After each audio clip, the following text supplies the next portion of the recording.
Hello friends, मैं नवीन तिवारी सक्षम के ऑनलाइन यूट्यूब प्लेटफॉर्म में फिर से एक बार स्वागत करता हूं। आज हम लोग इंडियन कॉन्स्टिट्यूशन भारतीय संविधान का जो हम लोग पार्ट 4 है उसको हम लोग क्या करके आपके सामने लेकर आए हैं। इस पर हम लोग जो लास्ट क्वेश्चन जितने भी बचे हुए हैं उनको आज हम लोग तेजी से क्या करेंगे, सॉल्व करेंगे। ये सभी क्वेश्चन हमारे एग्जामिनेशन के लिए बहुत ज़्यादा इंपॉर्टेंट है। इसमें सबसे पहला क्वेश्चन हम लोग देखते हैं।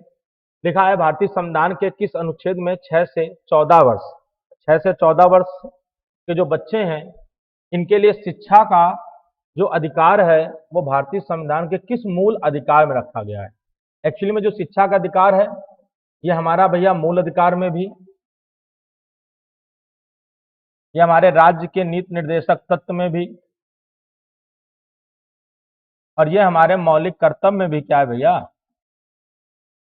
उल्लेखित है। मैं आपको बताना चाहूंगा ये एक ऐसा अधिकार है जिसको हम लोग ने मूल अधिकार में, राज्य के नीति निर्देशक तत्व में और मौलिक कर्तव्य तीनों जगह इसका क्या कर रखा है, हमने उल्लेखित कर रखा है।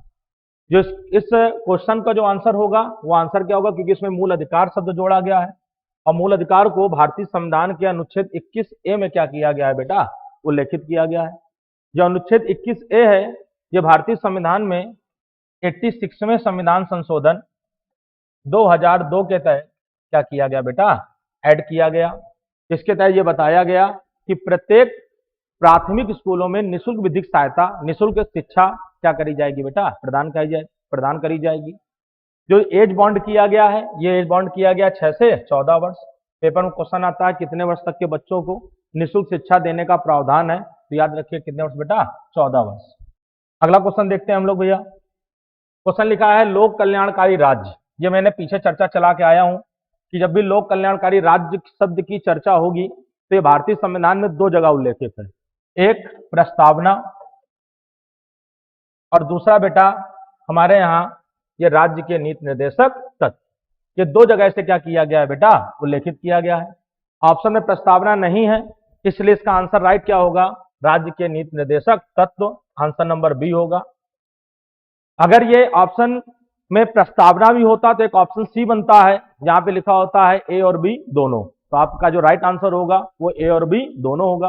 लेकिन यहाँ प्रस्तावना शब्द की कोई चर्चा नहीं है इसलिए इसका जो बेटर और बेस्ट आंसर होगा वो आंसर क्या होगा बेटा, राज्य के नीति निर्देशक तत्व। नेक्स्ट क्वेश्चन लिखा भारतीय संविधान के अनुच्छेद 40 ध्यान रखिएगा, बहुत इंपॉर्टेंट है, मोस्ट इंपॉर्टेंट मैं कह सकता हूं इसको भैया। लगभग एग्जामिनेशन पे इस पर क्या किए जाते हैं, क्वेश्चन पूछे जाते हैं। और जब भी अनुच्छेद 40 पूछे तो याद रखिएगा पंचायत से क्या है, संबंधित है। और पंचायत कौन सी पंचायत, ग्राम पंचायत। कौन सी बेटा, ग्राम पंचायत। ग्राम पंचायत देखिए ऑप्शन नंबर सी में लिखा हुआ है कि ग्राम पंचायतों के जो गठन या संगठन करने की जो बात कही गई है वो भारतीय संविधान के अनुच्छेद 40 में की गई है। अनुच्छेद 40 किसका पार्ट है, यह राज्य के नीति निर्देशक तत्व का पार्ट है। किसका है बेटा, राज्य के नीति निर्देशक तत्व का पार्ट है, जिसका उल्लेख अनुच्छेद 36 से 51 के मध्य में है। और इसी बीच में एक अनुच्छेद आता है कौन सा बेटा, 40। तो कभी भी क्वेश्चन 40 आ जाए तो लिख के किसको लगा के आना है, ग्राम पंचायतों का गठन। नेक्स्ट क्वेश्चन लिखा गया है संविधान में मौलिक कर्तव्य। मैंने जब पिछली क्लास जब इसी में सेकेंड लेक्चर में जब हम लोग उसको सॉल्व कर रहे थे तो ये क्वेश्चन रिपीट हुआ है दोबारा कि मौलिक कर्तव्य कहां से लिए गए हैं। तो सबसे पहले मौलिक कर्तव्य की जल्दी जल्दी जानकारी ले लेते हैं। इसे भारतीय संविधान के 51 के काम में क्या किया गया, उल्लेखित किया गया है। इसके लिए सरदार स्वर्ण सिंह समिति बनाई गई थी। और सरदार स्वर्ण सिंह जो समिति बनाई गई थी वो समिति बनाई गई थी बेटा किससे, संविधान संशोधन के तहत 42वें के तहत। और 1976 में इसे हम लोगों ने भारतीय संविधान के भाग 4 के काम में और अनुच्छेद 51 के काम में इसे क्या किया है, शामिल किया है। इसका जो राइट आंसर होगा, इसको लिया कहां से गया है, तो इसका आंसर याद रखेगा रूस ना मिले तो यूएसएसआर, ना मिले तो सोवियत संघ। जो भी ऑप्शन में लिखा हो उस हिसाब से ऑप्शन को ढूंढिएगा और उसी को क्या लगा के आइएगा, टिक लगा के आइएगा। और इसका सही आंसर क्या होगा बेटा, रूस। क्या होगा यहाँ पर, रूस। नेक्स्ट क्वेश्चन लिखा हुआ है मूल कर्तव्यों की कुल संख्या कितनी है, कुल पूछा है। इसने कहीं ऐसी चर्चा नहीं चलाई है कि प्रारंभ में जब मौलिक कर्तव्य जोड़े गए तो कितने थे, वर्तमान में कितने हैं, ऐसा नहीं पूछा है। इसमें अगर प्रारंभ में पूछता तो 10 थे, फिर वर्तमान में कितने हो गए, 11। इसने सीधे सीधे पॉइंट पे हिट किया है और वो पॉइंट क्या है, कुल। क्या लिखा हुआ है, कुल। जब कुल की पूछेगा तो आप बताएंगे क्या भैया, 11वां। क्या बताएंगे, 11। कितने मौलिक कर्तव्य है वर्तमान में? 11। 11वां क्या है? हर माता पिता और संरक्षक का दायित्व है कि अपने बच्चों को क्या करेगा बेटा? वो शिक्षित करेगा। यही 11वां मौलिक कर्तव्य के रूप में क्या किया गया? इसे जोड़ा गया। तो कोई पूछे कुल कितने हैं? तो 11। मूल संविधान में कितने थे? 10। ठीक, 11वां कब जोड़ा गया? 86वें संविधान संशोधन 2002 के तहत जोड़ा गया, जिसके तहत अनुच्छेद 21A शिक्षा के अधिकार को जोड़ा गया था। नेक्स्ट क्वेश्चन लिखा है मूल कर्तव्यों को, अभी मैंने थोड़ी देर पहले बताया है क्वेश्चन के जस्ट पहले क्वेश्चन में कि मूल कर्तव्यों को किस समिति द्वारा, तो मैंने अभी थोड़ी देर पहले एक आंसर दिया था और समिति का नाम क्या था? सरदार स्वर्ण सिंह समिति। कौन संविधान संशोधन? 42। कब किया गया? 1976। कितने जोड़े गए? 10। वर्तमान में कितने हो गए? 11। कितने हो गए? 11। 11 क्या संबंधित है? शिक्षा संबंधित। क्या संबंधित है? शिक्षा संबंधित है। नेक्स्ट क्वेश्चन लिखा है भारतीय संघ की शक्ति, और भारतीय संघ की शक्ति पूछ रहा है किसमें निहित होती है? अनुच्छेद 53 आप जब पढ़ेंगे तो आर्टिकल 53 में लिखा गया है संघ की कार्यपालिका की शक्तियां जो हैं वो राष्ट्रपति में निहित होती हैं। किसमें निहित होती हैं? राष्ट्रपति में निहित होती है। तो कोई पूछा आप लोगों से, यहाँ पे संघ, संघ मतलब कि पूरा ऑल ओवर इंडिया का सेंट्रल गवर्नमेंट या केंद्र सरकार का जितना भी सिस्टम है उनको पूरी तरीके से किसके अधीन वो वर्किंग करता है या कार्यरत होता है? तो वास्तविक रूप से देश का कर्ता धर्ता कौन होता है? प्रधानमंत्री। लेकिन अगर देखा जाए कि किसके परमिशन या किसके आधार पर वो करता है तो व्यक्ति होता है राष्ट्रपति। तो यहाँ पे अगर आपसे लोगों से पूछता है क्वेश्चन कि संघ की शक्तियां किसके अधीन कार्यरत हैं, तो संघ की शक्तियां सदैव ध्यान रखिएगा राष्ट्रपति के अधीन कार्यरत है। वास्तविक रूप से वो इसकी शक्तियों का प्रयोग कौन करता है? तो वास्तविक शब्द लग जाए तो प्रधानमंत्री, लेकिन संघ की शक्तियां सीधे किसके अधीन काम करती हैं? राष्ट्रपति। किस अनुच्छेद में उल्लेखित? अनुच्छेद 53 में उल्लेखित है। किसमें बेटा उल्लेखित है? अनुच्छेद 53 में। नेक्स्ट क्वेश्चन लिखा है राष्ट्रपति के निर्वाचन मंडल में शामिल है। सबसे पहली चीज तो समझना चाहूंगा, मैं बताना चाहूंगा कि राष्ट्रपति का जो निर्वाचन मंडल है, निर्वाचन मंडल का मतलब जो उसका क्या होता है बेटा? चुनाव होता है। और राष्ट्रपति के चुनाव में बेटा ध्यान रखिएगा कैसे होता है। राष्ट्रपति का चुनाव होता है अनुपातिक प्रतिनिधित्व की एकल मत समक्रमणी पद्धति के द्वारा, जिसको बोलते हैं हम लोग अप्रत्यक्ष रूप से। क्योंकि राष्ट्रपति के चुनाव में कभी जनता भाग नहीं लेती है, और जहां पे जनता भाग नहीं लेती है उसके जनता जिसको चुनकर भेजती है वो कौन कौन होते हैं? लोकसभा, राज्यसभा, राज्य विधानसभा के जो निर्वाचित सदस्य हैं उनको चुनकर भेजती है। ये लोग सब किसमें भाग लेते हैं? राष्ट्रपति के चुनाव में भाग लेते हैं। इन सबको कौन चुनता है? तो लोकसभा और राज्यसभा सदस्यों को चुनता है जनता। जनता के लिए ये कैसे हुए? प्रत्यक्ष। ये राष्ट्रपति के लिए कैसे हुए? प्रत्यक्ष। लेकिन जनता कैसी हुई राष्ट्रपति के लिए? अप्रत्यक्ष। कैसी हुई? अप्रत्यक्ष। तो ध्यान रखिए कैसे होता है? अप्रत्यक्ष रूप से होता है। कौन कौन इसके चुनाव में भाग लेता है पहले मैं उनके बारे में बताऊंगा। लोकसभा, सभी राष्ट्रपति के चुनाव में सभी लोकसभा के निर्वाचित सदस्य, निर्वाचित मनोनीत सदस्य कभी राष्ट्रपति के चुनाव में भाग नहीं लेते हैं। जैसे 12 सदस्यों को मनोनयन होता है राज्यसभा में, 2 एंग्लो इंडियन पहले हमारे लोकसभा में मनोनीत किए जाते थे राष्ट्रपति के द्वारा अनुच्छेद 331 के तहत, लेकिन यह प्रावधान अभी हाल ही में क्या कर दिया गया है? समाप्त कर दिया गया है। ठीक, तो वो प्रावधान जब समाप्त है तो उनसे कोई लेना देना भी नहीं है उसके चुनाव में। पहली चीज तो पहले से लेना देना नहीं था क्योंकि वो लोग कभी राष्ट्रपति के चुनाव में भाग लेते ही नहीं थे। तो सबसे पहली चीज लोकसभा के सभी निर्वाचित सदस्य, राज्यसभा के सभी निर्वाचित सदस्य और राज्य विधानसभा के सभी निर्वाचित सदस्य। राज्य विधान परिषद से राष्ट्रपति के चुनाव से कोई लेना देना नहीं है। ठीक, एक और पॉइंट याद रखेंगे, दिल्ली पांडुचेरी विधानसभा के जितने भी सदस्य हैं, निर्वाचित सदस्य हैं, वो भी राष्ट्रपति के चुनाव में क्या लेते हैं? भाग लेते हैं। तो यहां पे देखिए बेस्ट आंसर क्या होगा? यहां पे जो बेस्ट आंसर होगा वो होगा संसद के दोनों सदनों के, ये देखिए लिखा है मेन पॉइंट, निर्वाचित सदस्य और राज्यों के विधानसभा के निर्वाचित सदस्य। अगर इसको और थोड़ा सा बढ़ाते हैं और लिख देता है पेपर में दिल्ली पांडुचेरी के निर्वाचित सदस्य, तो ये भी इसके साथ ऐड करके क्या कर सकते हैं हम लोग? बता सकते हैं। तो इसका बेस्ट आंसर कौन सही होगा? C number. कौन सही होगा बेटा? सी नंबर। अगला क्वेश्चन लिखा गया है राष्ट्रपति का कार्यकाल कितने वर्ष का होता है? तो राष्ट्रपति का कार्यकाल 5 वर्ष का होता है। कितने वर्ष का होता है? 5 वर्ष। जिस दिन राष्ट्रपति अपने पद पर नियुक्त होता है बस उसी दिन से उसका कार्यकाल क्या हो जाता है बेटा? प्रारंभ हो जाता है। जो कितने वर्षों तक रहता है? अगले 5 वर्षों तक रहता है। तो उसकी पद की नियुक्ति के दिन से ही उसका कार्यकाल क्या हो जाता है? प्रारंभ हो जाता है। और अगले कितने वर्षों तक रहेगा? 5 वर्षों तक रहेगा। कितने वर्षों तक रहेगा? 5 वर्षों तक। तो इसका आंसर कितना हो जाएगा भैया? 5 वर्ष। कितना हो जाएगा भैया इसका आंसर? 5 वर्ष। आंसर नंबर बी ध्यान रखिएगा। अगला क्वेश्चन, राष्ट्रपति पद के चुनाव के लिए कौन सी विधि, देखिए मैंने थोड़ी देर पहले बताया था, अनुपातिक प्रतिनिधित्व की एकल मत समकरणी पद्धति के द्वारा, जिसको बोलते थे अप्रत्यक्ष रूप से। बहुत अच्छा क्वेश्चन है। अभी तक पेपर में जब भी क्वेश्चन आता था एग्जामिनेशन पे, तो वहां पे क्या होता था, एक ऑप्शन ये बनाता था, एक ऑप्शन ये बनाता था, ये ऑप्शन नहीं होता था। जब ये दोनों ऑप्शन होते हैं तो अनुपातिक रेशियो तो सबके लिए होता है, लेकिन मेन जो आंसर होता है तो एकल मत समकरणी। एकल मत समकरणी का मतलब होता है राष्ट्रपति के चुनाव में जो व्यक्ति वोट डालते हैं, जितने भी प्रत्याशी चुनाव लड़ते हैं, हर प्रत्याशी को उन्हें वोट देने का क्या होता है? अधिकार होता है। वो प्राथमिकता देते हैं कि पहले मैं किसको चयनित करूंगा, दूसरे में किसको चयनित करूंगा, ठीक। लेकिन जो अगर इसको ऑप्शन सी नंबर हटा दें तो इसका बेस्ट आंसर बी होगा। क्या होगा? बी।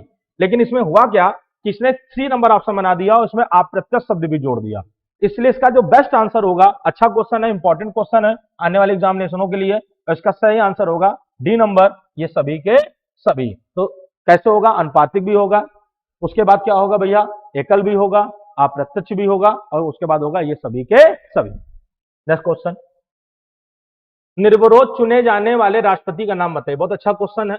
निर्विरोध का मतलब होता है जिसके विरोध में कोई व्यक्ति किसी भी स्थिति में क्या ना हो? खड़ा ना हो। और ऐसे एकमात्र राष्ट्रपति हैं, उनका नाम है नीलम संजीव रेड्डी। क्या नाम बेटा है? नीलम संजीव रेड्डी साहब।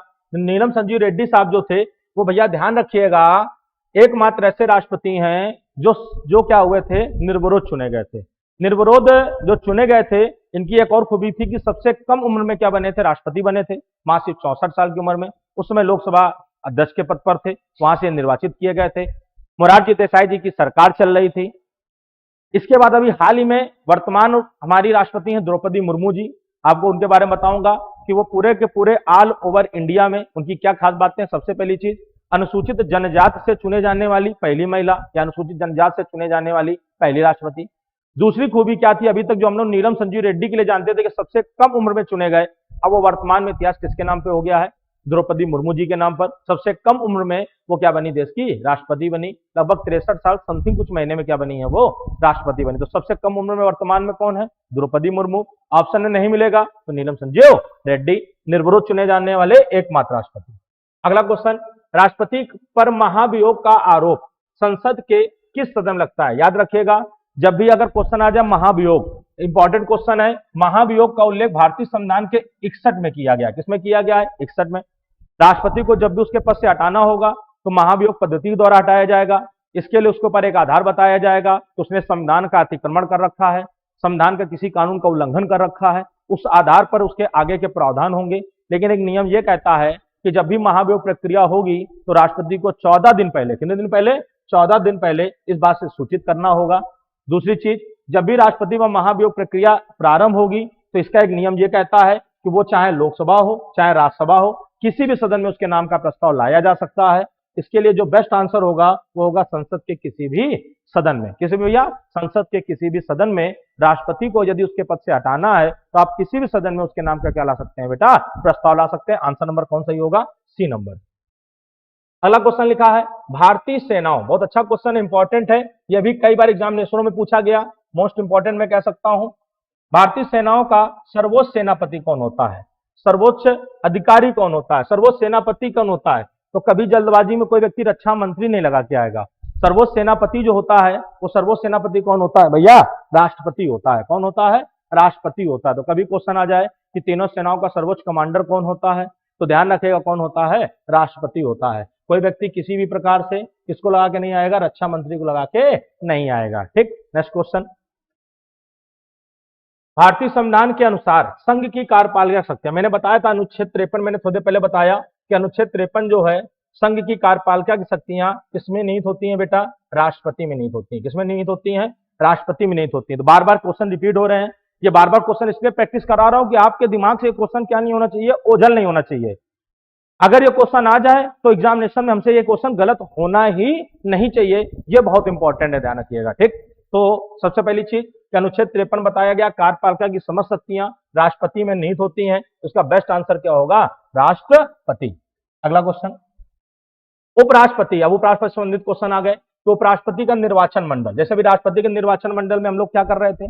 कि लोकसभा और राज्यसभा, राज्य विधानसभा, दिल्ली पांडुचेरी के सभी निर्वाचित सदस्य। लेकिन उपराष्ट्रपति में क्या होता है, लोकसभा और राज्यसभा, विधानसभा और दिल्ली पांडुचेरी, इनसे कोई लेना देना नहीं है, सिर्फ लोकसभा और राज्यसभा। लेकिन यहाँ एक दूसरी कंडीशन है कि लोकसभा और राज्यसभा के सभी सदस्य, क्या बेटा, सभी सदस्य राष्ट्रपति के चुनाव, उपराष्ट्रपति के चुनाव में क्या लेते हैं, भाग लेते हैं। तो आंसर नंबर क्या होना चाहिए, संसद के पूरे सदस्य। देखिए ऐसा कुछ लिखा होगा, केवल राज्यसभा गलत है, केवल लोकसभा गलत है। देखिए एक आप यहाँ पे कंफ्यूज करने, राज्यसभा लोग निर्वाचित, इससे कोई लेना देना नहीं है। मैंने कहा सभी सदस्य, कहने का मतलब है कि इसमें मनोनीत सदस्य भी क्या लेते हैं, भाग लेते हैं। इसका मतलब है इसका आंसर कौन सही होगा, राज्यसभा और लोकसभा के सदस्य, मतलब कि सभी सदस्य। आंसर नंबर कौन सही होगा बेटा, सी नंबर। नेक्स्ट क्वेश्चन लिखा गया है, राष्ट्रपति राज्यसभा के कितने सदनों को मनोनीत कर सकता है। अच्छा क्वेश्चन है, ध्यान रखिएगा। राष्ट्रपति राज्यसभा में कितने सदस्यों को मनोनीत करता है। मैंने थोड़ी देर पहले जब मैं आपको राष्ट्रपति बता रहा था इसके पहले वाले क्वेश्चनों में, तो मैंने बताया था कि लोकसभा में 2 एग्लो इंडियन मनोनीत होते थे। वर्तमान में ये प्रावधान क्या कर दिया गया है, समाप्त कर दिया गया है।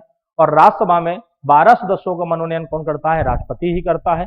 कहां से करता है, कला, साहित्य, शिक्षा, विज्ञान, इन खेल, इन क्षेत्रों से करता है। तो इसका राइट आंसर क्या होगा, 12। एक और इंपॉर्टेंट चीज, ये कहां से लिया गया है, ये आयरलैंड से लिया गया है। कहां से लिया गया है, तो कोई पूछे राज्यसभा में जो 12 सदस्य मनोनीत होते हैं, ये प्रावधान भारतीय संविधान में कहां से लिया गया है, आयरलैंड से लिया गया है। नेक्स्ट क्वेश्चन, भारतीय संसद के ऊपरी सदन को कहा जाता है। अब ऊपरी सदन बोले तो जो हमारे यहाँ का अपर हाउस होता है, और अपर हाउस हमारे यहाँ का कौन होता है, राज्यसभा।